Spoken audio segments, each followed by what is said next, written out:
As entrepreneurs, we like to think that we're in control. In fact, a lot of us got into our business because we wanted to be in control. And in fact, the word entrepreneur stands for, actually means enter in and take control. And yet, are we really in control, or is that control over our business illusionary? Today, we're going to talk about one aspect that might, in fact, be an illusion, and that is control over our supply chain. During the pandemic, we know that supply chains were disrupted. We all had supply chain issues, even if it was just vendors who were not being able to deliver services to us because maybe we were essential services and they weren't, or for some other reason they were shut down. So we had massive supply chain disruptions. And I think we kind of got this idea that, wow, maybe this idea of just in time, inventory actually has a downside to it. It's not just an upside to it. And today, fortunately, we are very fortunate to have Peter Goodman with us, who is an expert on supply chain, wrote a book called How the World Ran Out of Everything. Love the title. And today we're going to talk with Peter about what really happened. And then is there a way for us to have a little more control, or are we just completely at the mercy of, what goes on globally? So, Peter, welcome to the show. And if you would give us a little of your background. Thanks so much for having me. So I am the global economics correspondent for the New York Times. I'm based in New York, but I've lived around the world, spent 6 years in China as the Shanghai bureau chief of the Washington Post, covered the dot-com bubble in Washington for the Post, was the national economic correspondent for the Times, and then based in London for the New York Times until I moved back to the States about 3 years ago. So, I mean, I think I have a fairly international perspective, and I've been writing about the supply chain, usually as a sort of peripheral issue of other stuff, the Trump trade policy, the trade war between the U.S. and China. But supply chains have long been fairly close to the center of what I've been thinking about for several decades. So let's get right into it. I mean, supply chain, clearly, we blame, first of all, the Fed blamed the supply chain for inflation, and which there certainly had some impact on it. And then we just know that supplies were completely disrupted during COVID. You suggest that the breakdowns weren't an accident, that there maybe was some intentionality to it. That's quite a statement. Yeah, not so much that the supply chain buckling is some sort of conspiracy. I mean, that would be a comic book. But we've got a lot of engineered scarcity in our system, which is to say, you got big companies. I mean, look at meat packing, where, four companies have 85% of the capacity to slaughter and process meat in the United States. I mean, that's a figure that would make the robber barons blush. So it's not an accident that when supply gets some kind of shock, in this case, the pandemic, that the price goes up and those four meat packers make out like bandits and celebrate record profits. Well, at the same time, cattle ranchers are going out of business because there's a shortage of places where they can sell their animals. And, those of us at the other end, consumers, small businesses, grocery stores, we're all paying record high prices for beef. And yet there are places where you can't even find beef. So I mean, that's an example. It's not that the pandemic is some sort of conspiracy from the meat packers, but they are set up so that when there's a disruption, they make money. Yeah. Can you kind of break that down a little bit for us, Peter? Just kind of get into the nitty gritty a little bit for us as to, okay, so what went on? Maybe take an example, take the meat packers. Sure. I mean, what went on that caused this? So you have to go all the way back to the late 1970s and the Carter administration and the beginning of deregulation of really important industries like shipping, rail, and then, of course, Reagan comes into office with this mantra that, government isn't the solution, it's the problem. And there's tremendous deregulation, lifting of antitrust enforcement. And that becomes the posture of every administration on both sides of the political aisle afterwards. This idea that as long as consumer prices don't go up in the immediate term that any merger is pro-consumer. And in fact, Robert Bork, who was a law professor Right. before he was nominated later to be on the Supreme Court, law professor at the University of Chicago, actually came up with this consumer welfare doctrine as we shouldn't oppose any mergers as long as consumer prices don't go up immediately, which is really a misreading of American history. I mean, you don't need a PhD in economics to know that if one company swallows another company and now there's less competition, eventually, if that market concentration continues, guess what's going to happen? Prices are going to go up. And it is not an accident that my book is full of examples of industries, shipping, beef being, the principal ones, where shippers lose access to the reliability of a service. There's delays. A paint manufacturer discovers that if they're missing one component of the recipe needed to make paint, well, they can't make paint. At the end of every chapter of my book, somebody's making record profits who's got a monopoly hold on the market. So Well, there is engineered scarcity as a result of this merger mania. let's take an example of that. My favorite example of that's Amazon. So, and that's because I sell, one of the things I do is sell books, right? I mean, I actually have a number one bestseller. And so Amazon, of course, is the biggest reseller of my book, Tax Free Wealth. And they get the lion's share of the profits for sure. And if something goes on, wrong with Amazon, it tends to be the business owner's fault, not Amazon's fault. And yet when the profits are there, they tend to go to Amazon. So can you kind of walk through that? Because we actually have a number of listeners and viewers who are Amazon resellers. So, I mean, it's a huge marketplace, as you know. A lot of these are resellers that they have their supplies, their manufacturing is done in China or somewhere else in Asia, and then they resell on Amazon. And Amazon has what I consider to be a very clear monopoly when it comes to reselling consumer goods. So The can you Federal kind Trade of walk Commission us agrees through with you that? on that. What's that? Yeah, the Federal Trade Commission agrees with you on that. Uh, yeah, actually, this verges into my last book, which is called Davos Man, How the Billionaires Devoured the World, where I tell the Amazon story in some detail because Jeff Bezos is one of the 5 primary characters of that book. Again, this is a perfect example of something that's not a conspiracy. It's just laid out there in broad daylight. Like, this is a company that has built up enormous size, enormous data, and has used that data, has weaponized that data to force the companies that sell on its platform to accept the terms of its deal or basically get shut out of the marketplace. And that's certainly part of the story of these supply chain disruptions. I mean, there's another element too that's beyond monopoly power, is that people running businesses badly reacted to the economic impacts of the pandemic. And what do I mean by that? Well, once the shock hit, stock markets recoil in horror, quarantines happen, people are locked down, the unemployment rate in the US skyrockets. It goes up, though less so, but in other countries as well. And mainstream economists and people running businesses said, okay, we've seen this movie. This is a classic economic downturn. There's going to be less demand for stuff, for goods and services. Like, if people are thrown out of work, fewer paychecks means less demand. Less demand means we don't need as many container ships to carry goods around because lots of goods are made in China and sold in the United States. So companies that buy computer chips, which is just about every company if you're in manufacturing, assumed, well, we don't need as many computer chips. They cut their orders. And the giant fabs that make computer chips, this is not something you can turn on and off like a light switch. Like, it takes months, billions of dollars in terms of capital inputs. So the whole global economy basically got ready for a slowdown.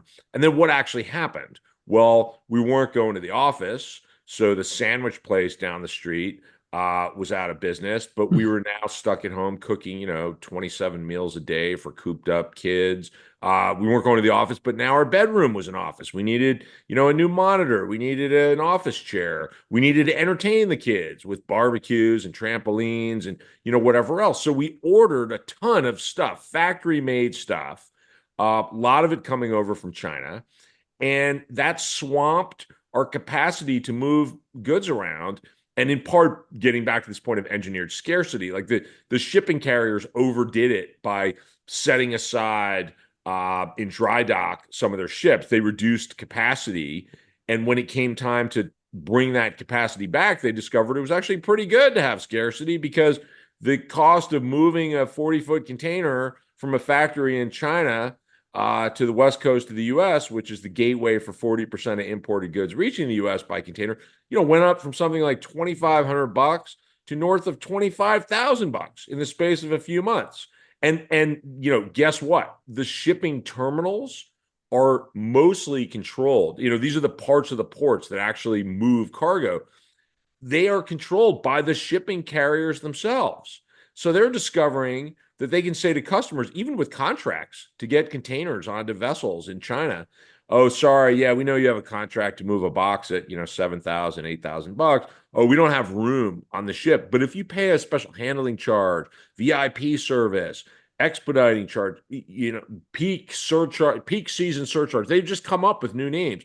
Well, now there is space on that same ship. Ask yourself this: if you could go to the airport, sounds a lot like extortion to me.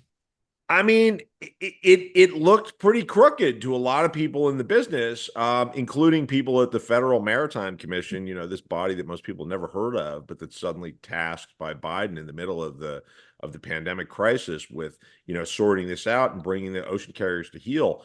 But really, like, ask yourself this: like, if you could go to the airport with a ticket to get from Phoenix to New York, and the carrier could say to you, "Hey, we know that you got this ticket, but sorry, we don't have any space on the plane. But if you can pay 10 times as much, well, then suddenly we do."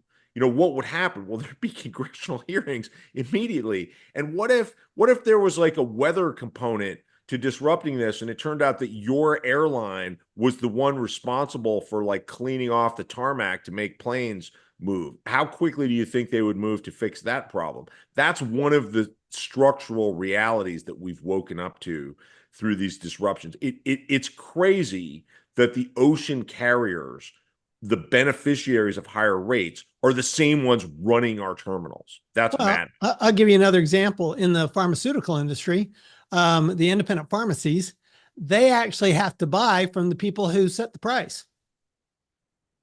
So, Right. so their suppliers turn out to be their competitors. Right. Yeah. So it kind of goes to a point that you've made before, is that this is not good for small business. That the big businesses, they're great because they have that power and that control, but the small businesses are pretty much left out in the cold.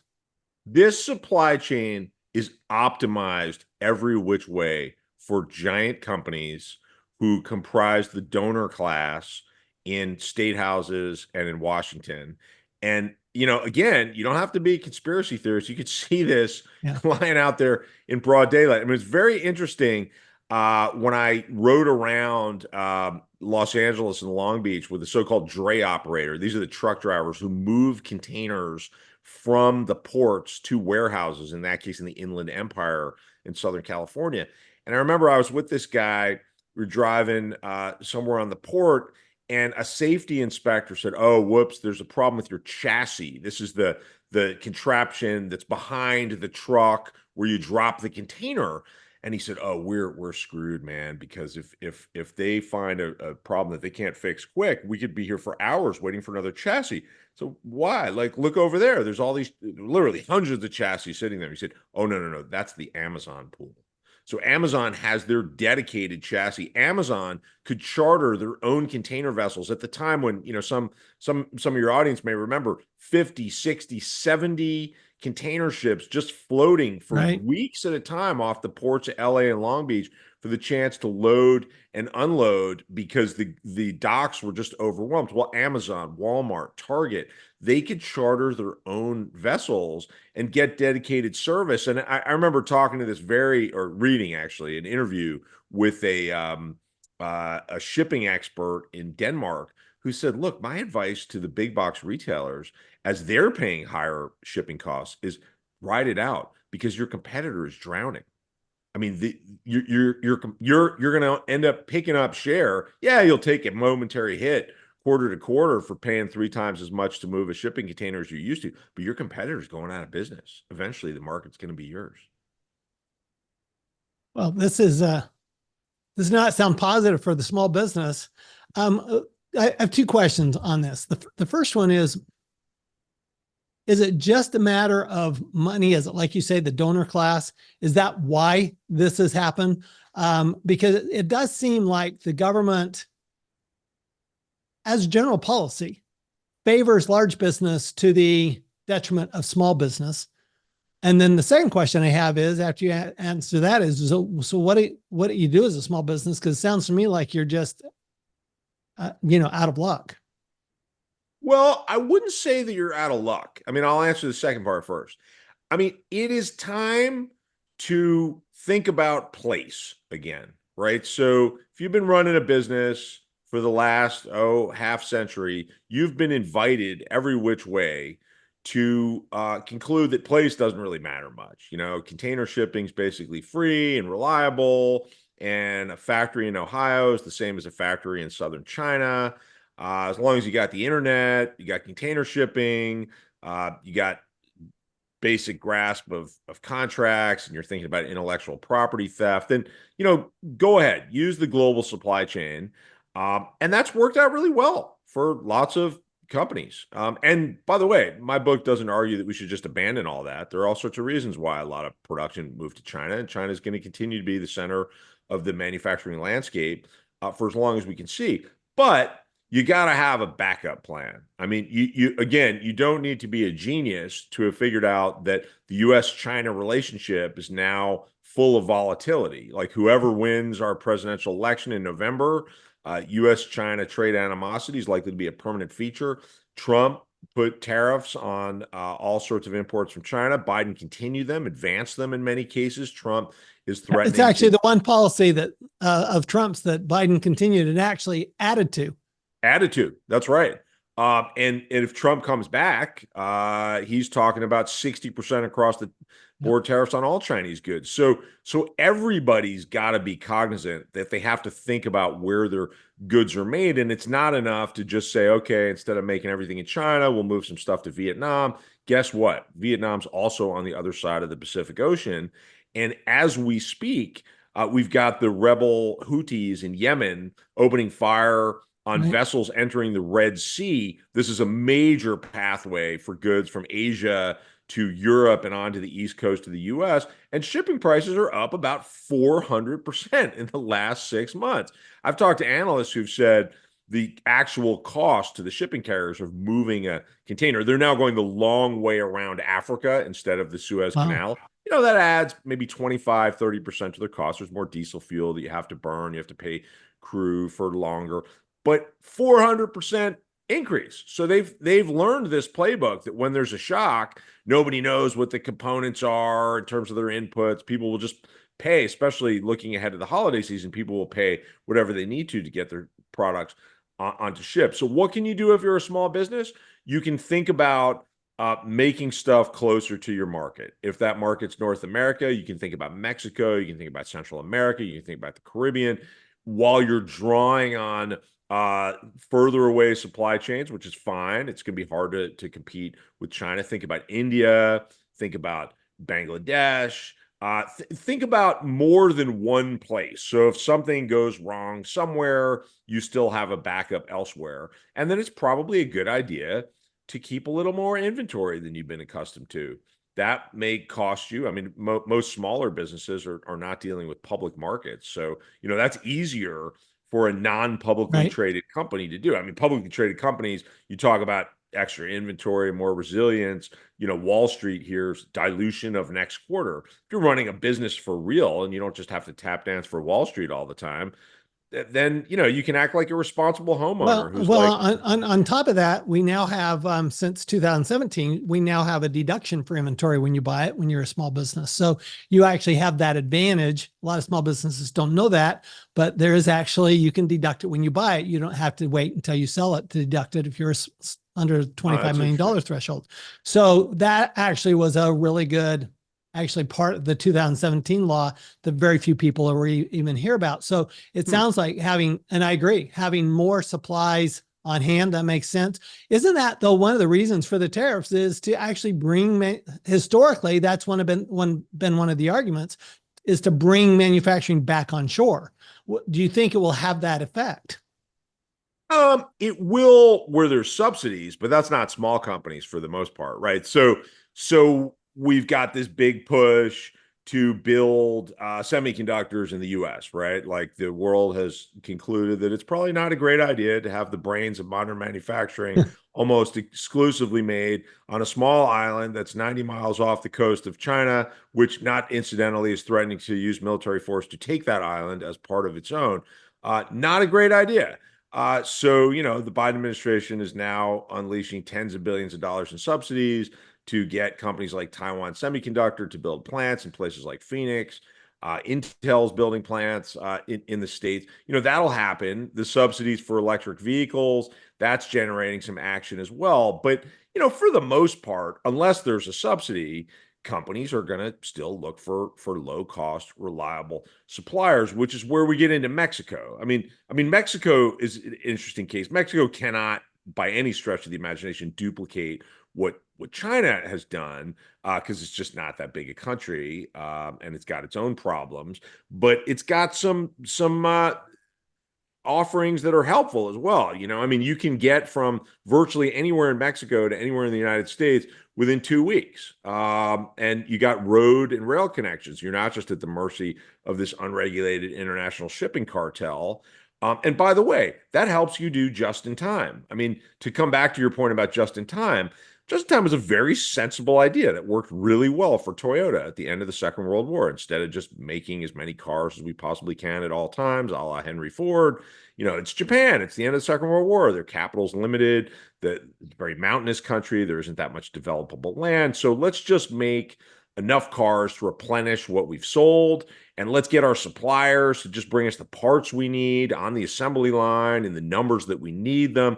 Very efficient. Well, people have forgotten, and not by accident, but because consultancies like McKinsey invited the corporate ranks at publicly traded companies to forget that Toyota had their suppliers clustered close to their factories. They were not in a situation where, oh, whoops, I have to wait 8 weeks for some container ship to show up from China to bring me the one thing I need.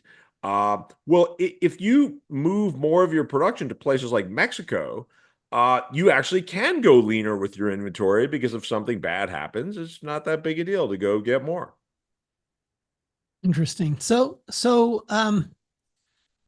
let's say you're a small business. I mean, a true small business. I'm talking about, under $25 million of sales. Sure. And you, all small businesses have some kind of supplier. I mean, for example, and we outsource. So I have among other things, I have a CPA firm, and my CPA firm, we outsource to the Philippines. So we actually have return preparers who are actually US CPAs preparing tax returns in the Philippines because it's less than half the cost to have them prepared in the Philippines. Okay. So, but we all have that. And there's always going to be some kind of supply chain issue. In our case, it may just be the internet, could just be Zoom, right? I mean, that's still part of the supply chain. Sure. So how do you minimize the disruption other than location? Okay. How do you minimize that disruption when it seems like the big guys in the government have so much control over it? Well, I'm not sure that the big guys in the government have as much control as we think. I mean, I think there's some element of these pandemic era disruptions that are reminiscent of like the realization after the financial crisis of 2008 that a lot of this stuff's so complicated that people who built it don't understand. I mean, we wrote all these mortgage contracts in the run up to the housing crisis that were designed to never be acted on because the whole financial industry was marinated in this idea that, we could never have national housing prices go down. I mean, similarly, we've flown pretty close to the sun with just in time, pretending, and now I'm mostly critiquing publicly traded companies, pretending that, nothing bad will ever happen because even though we knew that was a fantasy, nobody wanted to be the CEO saying, hold on, we need to build another factory. We need to stash more uh, parts in the warehouse as a hedge against trouble, that guy lost their job. Yeah. And the guy who said, let's just pare it down to the bones, yeah, trouble will happen eventually, but it's not going to be next quarter probably. By the time, the pandemic happens, or, the Fukushima nuclear disaster in 2012, which was really disastrous for supply chains, that guy's cashed his options and is lying in a hammock on some beautiful beach with a cocktail on his hands. I mean, the problem is this short term thinking, and so it's not like the government could just wave a magic wand and make this go away. Risk is part of reality. I mean, Mhm. we have insurance, right? Like if you're a homeowner, you don't really know what's going to happen. Something's going to happen eventually, or you might just have to replace your roof or whatever. Like life is risk. And so it is with the supply chain. I mean, my book is not a cry for the fantasy that we should have a foolproof supply chain. There's no such thing.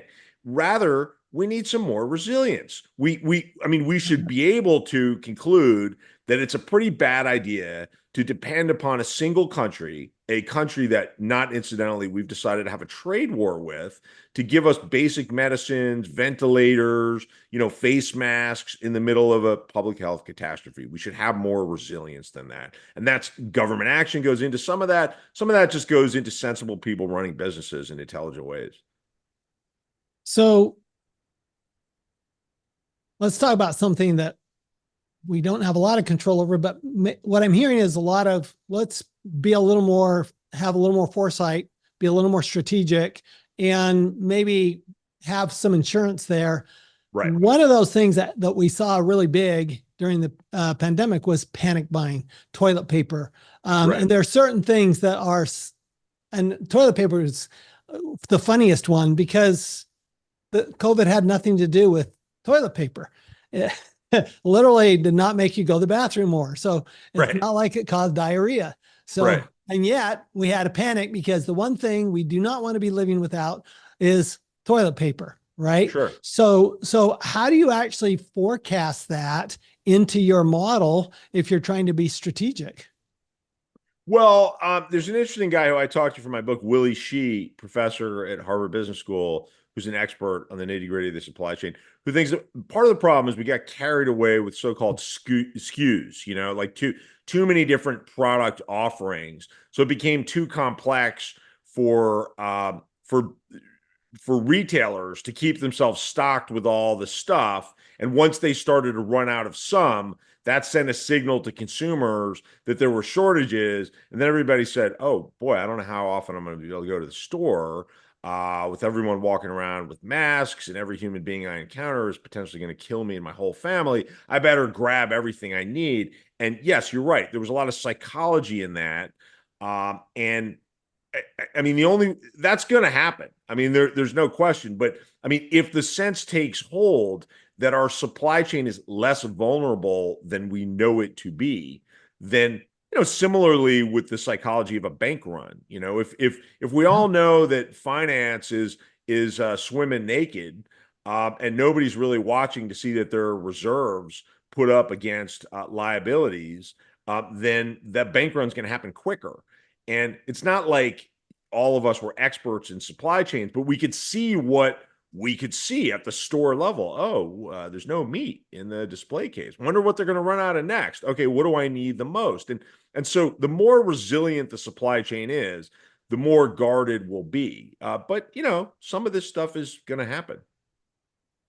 Well, it's fascinating. I mean, we could go for hours on supply chain. We all felt the effects of it, but I'm going to kind of bring this down to, again, as the small business owner, Yeah. if you could just give us two or three practical things that you think any small business owner could fairly easily do to protect themselves. I mean, you're talking about insurance, and I think Sure. insurance is the right word. What can you do?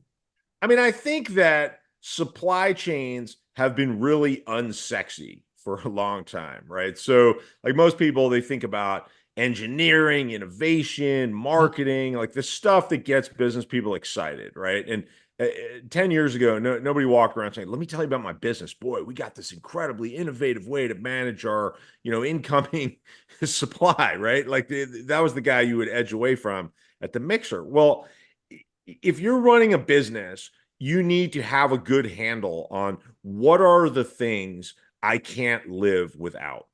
What are the inputs that are that are capable of shutting me down if I don't have them, and who am I depending on exactly? And it's worth calling up your supplier to say, I want to hear about your backup plan. Where are you making your stuff? I mean, this may sound like a strange way to speak to the small business owner, but Walmart knows a thing or two about supply chain Right. vulnerability, and they know something about globalization. Well, 15 years ago, if you flew down to Bentonville, Arkansas to get your product on the shelf of a Walmart superstore, they would ask you, where are you making your product? And if the answer was something other than China, you had a problem, because the assumption was, you're not getting the cheapest price, you're not making it most efficiently at scale. Well, now if you go down to Bentonville and they ask you that question, you say only China, you have a problem. They want to know, what is your backup plan? And if you're running a small business, you should be quizzing your suppliers similarly and looking to spread your business around so that you don't discover, like, I got a guy in my book uh who sells restaurant uniforms out of a home embroidery shop in Dallas, and he thought he was dealing with this local company that would sell him, the blank cotton uniforms, and then he'd do the embroidery. Well, it turns out that company's dependent upon the Asian supply chain. So, unbeknownst to him, this warehouse in Dallas he's transacting with is entirely dependent upon stuff coming in from China and Vietnam. So at the worst of the pandemic, they can't get any inventory. Well, that's something that business owners ought to know about in advance now. And we ought to be thinking harder about inventory. We ought to be trying to limit our exposure to international shipping, because that game is really rigged for the biggest businesses. And it's going to be tough to move everything back to the United States. That's a nice political fantasy. Sounds good. Looks good on a bumper sticker. It's going to be hard to do in practice, but you can look to this hemisphere. And by the way, you can feel good about it, because, it turns out that when we buy finished goods from Mexico, roughly 30% of the value of those goods is made in the United States by American workers. And the similar number for China, by the way, is 3%. And Chinese state policy is directed at dropping that number as close to zero as possible. So taking advantage of the regional supply chain is a way to give yourself a little more resilience. And then in terms of employees, I think it's worth reflecting on the fact that Henry Ford, a problematic character, but he knew something about making products at scale, doubled his workers' wages in 1914. And some people said, what are you, crazy? Are you a communist? What are you doing this for? He said, because I need to know that I've got people who are coming here to work without worrying about their financial problems at home, who aren't just constantly looking for the next job. And he specifically said, any business that's premised on low-wage labor is inherently unstable. Now, that's harder advice for a publicly traded company to take, but a small business owner knows that there's a real value to having motivated employees who feel like they're getting a fair piece of the action. So that's a significant component of this. What do you think? How do you think technology plays a role in this? Because certainly there are things that technology might be able to do so that we Sure. wouldn't need to rely on the supply chain. I mean, I think we're always going to need to rely on the supply chain, but I think technology is at the center of better forecasting. AI will certainly be helpful in terms of showing us where how the pathways work, because what we discovered in these most recent supply chains is even big companies don't really understand the extent to which, like, one component is coming from a place unexpected. I remember talking to the CEO of a medical device manufacturer in San Diego, who really, until the pandemic, didn't fully understand the semiconductor supply chain, didn't realize that he was last in line. Like once we ran out of computer chips, guess who got theirs first? Google, Apple. Yeah. I mean, the car companies thought, car companies generally act like they're the center of the universe. They didn't matter very much. That's right. They don't buy at volume like Google and Apple, so they couldn't get their own stuff. And meanwhile, here's this guy who's making machines that help people with sleep apnea go to sleep knowing they can safely take their next breath. He's begging his suppliers for more, and they're telling him, well, actually, 5 layers down in our supply chain, we can't get a company in Australia that applies a chemical treatment to one component that eventually turns into another component that turns into the chip that we buy from our vendor. We can't make that happen. I mean, talk about not being in control. So now's the time for these hard. So I'm sorry, you asked about technology. So AI certainly could be helpful in terms of exposing where we're especially vulnerable. Automation certainly helps us get out from under places where we're depending upon workers who are doing tough, dangerous jobs, who are going to look for other jobs when they have the chance. There's all sorts of software solutions to give more transparency to the supply chain so that people can't anticipate problems. For sure. And actually that's where blockchain would come into play, right? Because then you ought to be able to know, where it is at every level. But what I'm hearing you say is one of the things that you can do is simplify your supply chain. So I hear a lot of complexity in, Australia and all these different complexities from different places in the world. But to simplify it and more localize it seems to me like that might make a lot of sense. Yeah. And in some cases, it's about more complexity, right? Like if you got one vendor, maybe you should have 2 vendors. That's going to be more complex. But if you do it right, you're now less exposed to a problem in any particular place. I mean, just look at the situation today, right? So we talked about the Houthis opening fire on ships, blocking the Red Sea. The Panama Canal has suffered tremendous drought. They're limiting the number of ships going through there. We had the Baltimore Bridge collapse that shut down the port of Baltimore for a while. As we speak, there's the threat of a rail strike in Canada. Dock workers on the East Coast of the United States are mobilizing for potential strike. I mean, there's going to be stuff that's going to pop up. It's kind of whack-a-mole. And the idea that we're going to build a system that's just impervious to any of these shocks is crazy. I mean, that's before we even talk about climate change. So some more complexity in places is healthy if it gives us more resilience. So, so really review that, what your supply chain is, some redundancy can be important. At the same time, maybe reducing the number of inputs can also be a good thing, because then you don't have to worry about, is one little piece of the process going to block my entire supply chain? So you've got an exponential issue there. So the book is How the World Ran Out of Everything. Peter Goodman is our guest. Thank you, Peter, for this has been fascinating information. And this is the type of thing we need to understand as entrepreneurs.